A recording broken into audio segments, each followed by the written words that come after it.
भक्तों, ओम नमः शिवाय, श्री शिवाय नमस्तुभ्यम, जय श्री महाकाल। जी हाँ भक्तों, आप सबको भी पता होगा कि 22 जुलाई से हमारा सावन का महीना शुरू हो रहा है। मतलब शुरू तो 21 जुलाई से ही हो रहा है, लेकिन 22 जुलाई को हमारा सावन का पहला सोमवार है। जी हाँ भक्तों, आप लोग जितने लोग भी मेरी आवाज़ सुन रहे हैं ना, आपके लिए बहुत ही बड़ा एक पल है, बहुत ही बड़ा एक मौका है महादेव को खुश करने के लिए और अपनी सारी की सारी जो भी मनोकामना है ना, उनको पूरा करने के लिए।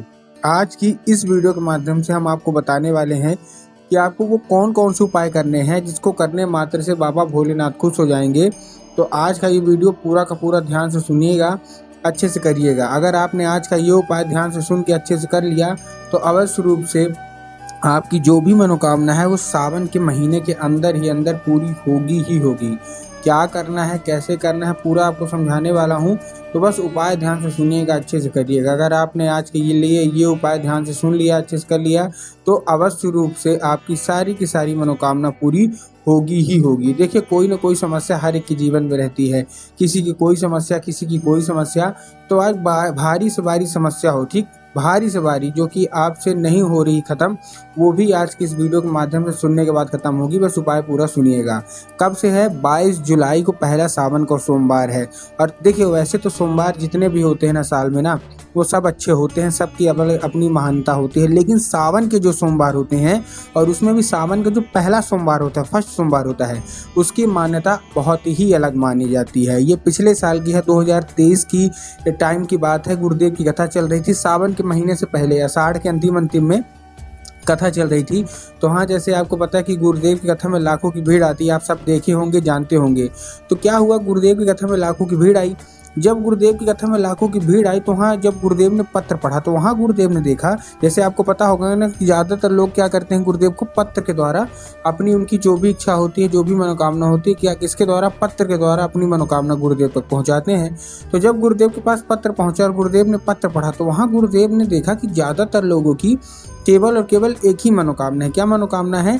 किसी की था, गुरुदेव हमारे जीवन में कर्जा बहुत बढ़ गया है। किसी का था कि गुरुदेव हमारी बड़ी से बड़ी मनोकामना है ना, वो पूरी ही नहीं हो रही। किसी का था कि गुरुदेव हमारे जीवन में धन है, पैसा है, उसकी बहुत कमी है, कृपया करके कोई उपाय बता दें ताकि हमको इनको सबसे मतलब हमारी जो मनोकामना है पूरी हो, हम लोग बहुत ज़्यादा परेशान हैं।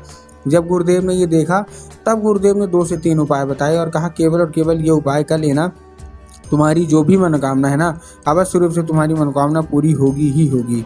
क्या करना है, कैसे करना है, पूरा आपको समझाने वाला हूँ आज की इस वीडियो के माध्यम से।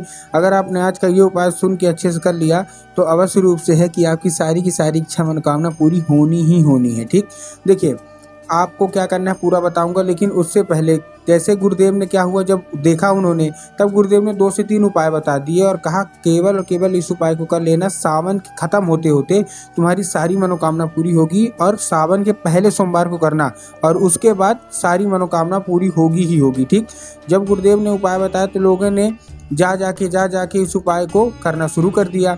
अब जैसे ही लोगों ने जा जाके इस उपाय को करना शुरू कर दिया तो वही लोग गुरुदेव की कथा में 1 से 1.5 महीने बाद आप वापस आए। वही लोग, ठीक, जब गुरुदेव की कथा में वापस आए तो गुरुदेव को उन्होंने फिर से पत्र लिखा 1 से 1.5 महीने के बाद। ठीक, अब जब गुरुदेव को उन्होंने फिर से एक बार लिख के भेजा पत्र, तो जब गुरुदेव को भेजा पत्र, गुरुदेव ने पत्र पढ़ा, लेकिन ये वाला जो पत्र था ना, ये गुरुदेव को धन्यवाद के रूप में क्या हुआ, ये गुरुदेव को धन्यवाद के रूप में पत्र था कि गुरुदेव धन्य हो आपका, आपके द्वारा बताया गया उपाय हमने कर लिया है, हमारी सारी की सारी इच्छा, सारी की सारी मनोकामना पूरी हो गई है। हमारा जो भी मनोकामना था हमने सावन के पहले सोमवार में किया था और सावन खत्म होते होते सब मनोकामना पूरी हो गई है, आपका कोटि कोटि धन्यवाद। तो देखिए, जो लोग भी मेरी आवाज़ सुन रहे हैं, अगर आपको भी जानना है कि आखिर ऐसा कौन सा उपाय है जिसको करने मात्र से सारी की सारी इच्छा, सारी की सारी मनोकामना पूरी हो जाती है, तो चलिए हम बताते हैं आपको आज की इस वीडियो के माध्यम से कि आपको करना क्या है।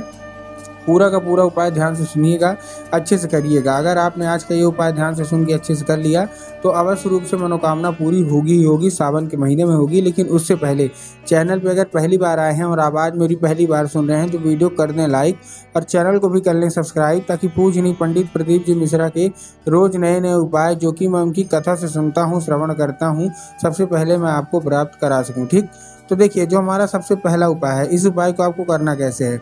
जो हमारा सबसे पहला उपाय है ये 5 कनेर के फूल का उपाय है और ये काहे का है, मनोकामना पूर्ति का उपाय है। अगर आपकी कोई भी ऐसी मनोकामना है जो कि पूरी नहीं हो रही है तो मनोकामना पूर्ति का ये उपाय आपको अवश्य रूप से करना है। आपको क्या लेना है, 5 कनेर के फूल और ये फूल लेके आपको पहुंच जाना है सीधा सीधा शिव मंदिर। ठीक, शिव मंदिर पहुंच गए। शिव मंदिर पहुंचने के बाद आपको करना क्या है, जैसे आप शिव मंदिर पहुंचे, शिव मंदिर पहुंचने के बाद आपको सबसे पहला जो आपको अर्पित करना है, कहाँ अर्पित करना है, देखिए 5 अलग अलग जगह आपको अर्पित करना है। पहला जो हमारा फूल है वो आपको बाबा भोलेनाथ को कुंडकेश्वर महादेव का नाम लेके, कौन से, देखिए इसमें सबसे पहले दिशा भी आपको जानना बहुत जरूरी है। सबसे पहला जो फूल है वो आपको बाबा भोलेनाथ के ऊपर तो अर्पित करना है, लेकिन कौन सी दिशा में खड़े होके, आपको दक्षिण दिशा में खड़े होना है और अपना जो चेहरा है वो उत्तर की ओर कर लेना है। अब देखिए दक्षिण और उत्तर में बहुत सारे लोगों के मन में कंफ्यूजन आता है कि दक्षिण क्या है, उत्तर क्या है, हमको थोड़ा साफ साफ बताओ। तब गुरुदेव ने बताया है कि आप जिस भी शिव मंदिर जा रहे हैं ना, उस शिव मंदिर का जिधर साइड जलाधारी होगा आपको अपना चेहरा उधर साइड करके खड़े हो जाना है। ठीक, खड़े हो गए तो खड़े होने के बाद आपको पहला फूल कुंडकेश्वर महादेव का नाम लेके बाबा भोलेनाथ के ऊपर अर्पित करना है, पहला। उसके बाद जो दूसरा है वो आपको माता अशोक सुंदरी की जगह पर अर्पित करना है। अब देखिए जिनको पता है कि माता अशोक सुंदरी की जगह कहाँ होती है उनका तो ठीक, लेकिन बहुत सारे ऐसे लोग हैं जिनको यही नहीं पता कि माता अशोक सुंदरी की जगह होती कहाँ है। तब गुरुदेव ने बताया कि जो जलाधारी है, जलाधारी के दाएं मतलब राइट साइड में माता अशोक सुंदरी की जगह होती है। तो बस आपको करना क्या है, माता अशोक सुंदरी की जगह पे आपको चुपचाप क्या कर देना है, आपको अर्पित करना है। उसके बाद जो हमारा तीसरा फूल है वो आपको भगवान गणेश की जगह पे अर्पित करना है। अब जैसे माता अशोक सुंदरी की जगह जलाधारी के दाएं साइड में होती है, वैसे ही माता जो हमारे भगवान गणेश है उनकी जगह कहाँ होती है, जलाधारी के बाएं साइड मतलब लेफ्ट साइड। तो आपको तीसरा फूल वहाँ अर्पित करना है। उसके बाद जो हमारा चौथा फूल है वो आपको कहाँ अर्पित करना है, जो चौथा फूल है हमारा वो आपको अर्पित करना है हस्तकमल, माता पार्वती का जो हस्तकमल होता है जहाँ से शिवलिंग उठा हुआ होता है, तो आपको चौथा फूल वहाँ अर्पित करना है। उसके बाद जो हमारा 5वां और आखिरी फूल है वो आपको माता पार्वती की जगह में अर्पित करना है, कहाँ, जलाधारी में। पूज्य गुरुदेव कहते हैं कि जलाधारी में स्वयं माता पार्वती का वास होता है। ठीक, तो आपको क्या करना है, 5वां फूल आपको वहीं अर्पित कर देना है। ठीक है, अब बताना, ठीक है।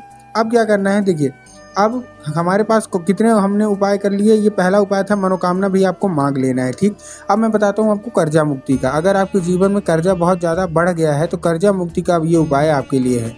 इस उपाय में आपको क्या लेना है, कच्चा दूध लेना है। सावन के पहले सोमवार में कर लीजिएगा, कच्चा दूध लेना है। कच्चा दूध लेने के बाद आपको क्या करना है, कच्चा दूध लेने के बाद आपको पहुंच जाना है कहाँ, बरगद के पेड़ के नीचे। कहाँ पहुंच जाना है, बरगद के पेड़ के नीचे। बरगद के पेड़ के नीचे पहुंच गए। अब बरगद के पेड़ के नीचे पहुंचने के बाद आपको करना क्या है, जैसे आप बरगद के पेड़ के नीचे पहुंचेंगे आपको 3 बार क्या करना है, परिक्रमा करनी है। 3 बार परिक्रमा करते करते जो भी इच्छा होगी, जो भी मनोकामना होगी वो मांगना है। और उसके बाद बटकेश्वर महादेव का नाम लेके, कौन से महादेव को, बहुत ही सुंदर सा नाम है बटकेश्वर महादेव।